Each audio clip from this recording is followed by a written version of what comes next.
Good morning आशीष। शुरुआत विप्रो के साथ करेंगे जहां पर कंपनी के सीईओ थियरी डेलापोर्ट ने रिजाइन कर दिया है। ये तीसरे सीईओ थे जो पिछले 12 सालों से विप्रो के ट्रांसफॉर्मेशन में लगे हुए थे, लेकिन वो भी नहीं टिक पाए हैं। अब श्रीनी पाल्या जो कंपनी के करंटली अमेरिका बिजनेस के हेड हैं, उनको कमान सौंपी गई है और ये दरअसल विप्रो में करीब 1992 से जुड़े हुए हैं, तो एक ओल्ड हैंड है जो विप्रो की कमान संभालता हुआ दिखाई देगा। तो ये स्टॉक आज सबसे पहले आप रेडार पर रखेंगे। आप रेडार पर रखेंगे नेस्ले इंडिया भी, क्योंकि नेस्ले की जो दरअसल बोर्ड ने अप्रूवल दिया है कि जो इनकी पेरेंट है, जो स्विस कंपनी है नेस्ले एसए, उसको रॉयल्टी पे आउट दरअसल ये बढ़ाने वाले हैं। अब रॉयल्टी पे आउट कैसा रहेगा?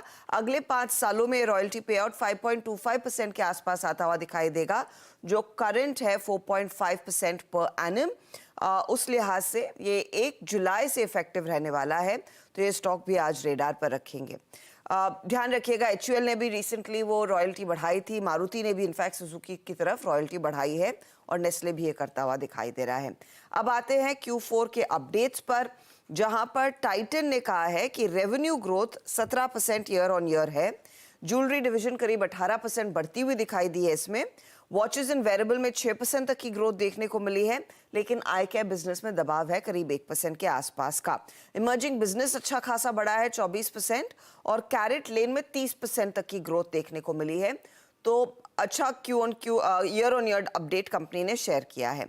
टाटा स्टील ने भी अपना अपडेट शेयर किया है, जहां पर इन्होंने कहा है कि 4.5% इंडिया प्रोडक्शन बढ़ा है, 5.38 MT के आसपास आया है सालाना आधार पर। डिलीवरीज में 5% तक की वृद्धि देखने को मिली है। FY24 में इंडिया वॉल्यूम 4.4% बढ़ा है और FY24 में डिलीवरी वॉल्यूम करीब 5.6% बढ़ता हुआ दिखाई दिया है। साथ ही आप रेडार पर रखेंगे FMCG में गोदरेज कंज्यूमर को। Q4 का जो बिजनेस अपडेट है, ऑपरेटिंग कंडीशंस कंपनी कह रही हैं भारत में अभी भी नरम चल रही हैं। उस लिहाज से जो वॉल्यूम ग्रोथ है, इंडिया की organic volume growth high single digit में रहेगी।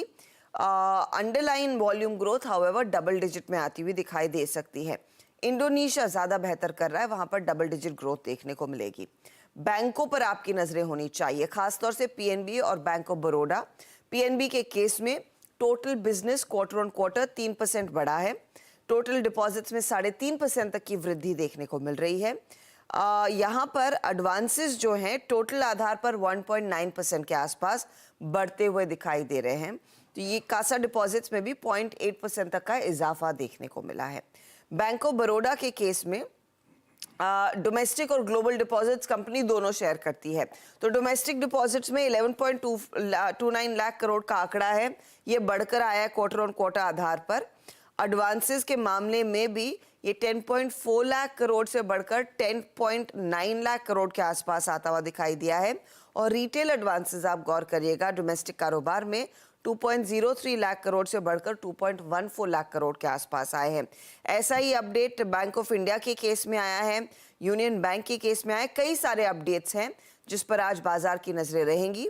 फंड रेज के लिहाज से वोडाफोन जो प्रोमोटर से 2075 करोड़ रुपए रेज करने थे, वो लगभग 14 रुपए 87 पैसे प्रति शेयर के आसपास रेज किए जा रहे हैं। ये इनफैक्ट 139 करोड़ शेयर इशू करेंगे ओरियाना इन्वेस्टमेंट को, जो प्रोमोटर एंटिटी है। JSW एनर्जी ने सक्सेसफुली 5000 करोड़ का QIP के जरिए फंड रेज किया है और काफी नामी दिग्गज निवेशकों ने पार्टिसिपेट किया है। GQG, ब्लैक रॉक, अडिया, ये ऐसे नाम हैं जो दरअसल इस फंड रेज में हिस्सा लेते हुए दिखाई दे रहे हैं। तो ये सारे स्टॉक्स आज फोकस में हैं। रखिए तमाम स्टॉक्स अपने रेडार पे। एक काम करा जाए, ये जो इंडिया बुल्स रियल एस्टेट और JSW एनर्जी में मार्की इन्वेस्टर चेक इन करे, पर मौजूदा भाव से बहुत स्टीप डिस्काउंट पे, हाँ तगड़ा डिस्काउंट है, ये ध्यान रखिएगा। खैर वो अभी सीधा सौदा में सब कुछ आएगा। एक काम करें, क्विकली छोटा सा ब्रेक के उस पार जब लौटेंगे तो आज का इवेंट्स कैलेंडर और साथ में कमोडिटी स्ट्रैटेजी।